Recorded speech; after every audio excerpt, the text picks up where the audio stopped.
شروع کرتا ہوں اللہ کے نام سے جو بڑا مہربان نہایت رحم کرنے والا ہے۔ رسول اکرم صلی اللہ علیہ وسلم جب بھی کسی جنگ پر جاتے تھے تو دو صحابہ کو ایک دوسرے کا بھائی بناتے تھے۔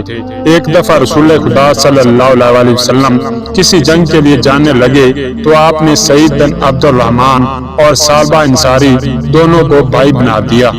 سعید رسول خدا کے ساتھ مل کر جنگ کے لیے روانہ ہوا اور ثعلبہ کے ذمہ یہ خدمت لگائی گئی کہ وہ پیچھے گھر کا خیال کرے گا۔ ایک دن حضرت ثعلبہ روٹی پانی دینے کے لیے سعید کے گھر جا رہا تھا۔ شیطان نے ان کے ذہن میں یہ وسوسہ ڈالا کہ سعید کی بیوی پر نگاہ ڈالو۔ جب اس کی نگاہ سعید کی بیوی پر پڑی تو وہ انتہائی حسین و جمیل خاتون تھی، جسے دیکھ کر حضرت ثعلبہ رضی اللہ تعالی عنہ بے قرار ہو گیا۔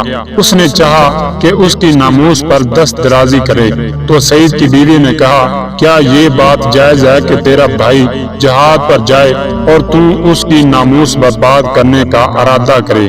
جیسے ہی ثعلبہ نے عورت کی زبانی یہ کلمات سنے تو سخت متاثر ہوا اور اپنے کیے پر سخت نادم ہوا۔ اس کے بعد بیابان میں چلا گیا اور وہاں ایک پہاڑ کے پاس بیٹھ کر دن رات خدا کے حضور گریہ و بکا میں مشغول ہو گیا۔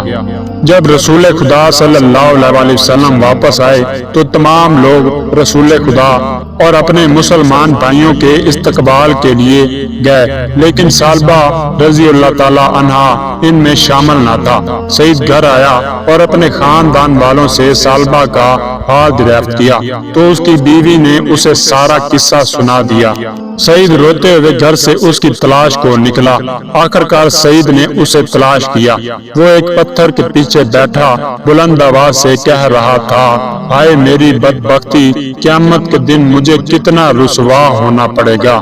سعید نے اسے تسلی دی اور چاہا کہ اسے رسول خدا صلی اللہ علیہ وسلم کی خدمت میں لے جائے تاکہ رسول پاک سے اس کی بخشش کے لیے درخواست کی جائے۔ ثعلبہ نے جواب دیا کہ میں رسول خدا صلی اللہ علیہ وسلم سے انتہائی شرمندہ ہوں، لیکن اگر تم مجھے رسول اللہ کے پاس لے بھی جانا چاہتے ہو تو میرے ہاتھ اور گردن رسیوں میں باندھ کر مجھے گھسیٹ کر رسول خدا کی خدمت میں لے جاؤ۔ تو سعید اسے رسول خدا صلی اللہ علیہ وسلم کے پاس لایا۔ آپ نے فرمایا، اے ثعلبہ، تم نے بہت بڑا گناہ کیا ہے، میرے پاس سے چلے جاؤ اور خدا کے حضور اپنے گناہ کی بخشش کی دعا کرو۔ چنانچہ ثعلبہ چلا گیا۔ وہ دن رات خداوند کریم سے بخشش کی درخواست کرتا رہا۔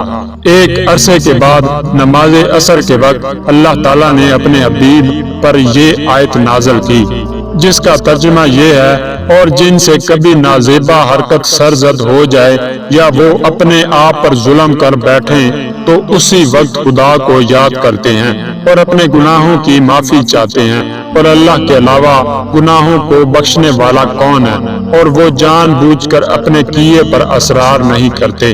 سورہ آل عمران 135۔ پیغمبر اکرم صلی اللہ علیہ وسلم نے حضرت علی علیہ السلام اور حضرت سلمان فارسی کو کہا کہ جاؤ ثعلبہ کو خوشخبری سناؤ۔ یہ دونوں شخصیات بیابان میں گئے اور ثعلبہ رضی اللہ تعالی عنہ کو تلاش کر لیا۔ ثعلبہ خدا کے حضور مناجات میں مصروف تھا اور بخشش کی درخواست کر رہا تھا۔ اس کی حالت دیکھ کر امیر المومنین بے ساختہ گریہ کرنے لگے اور آپ نے اسے بشارت دی کہ اللہ تعالیٰ نے تیرے گناہ معاف کر دیے ہیں۔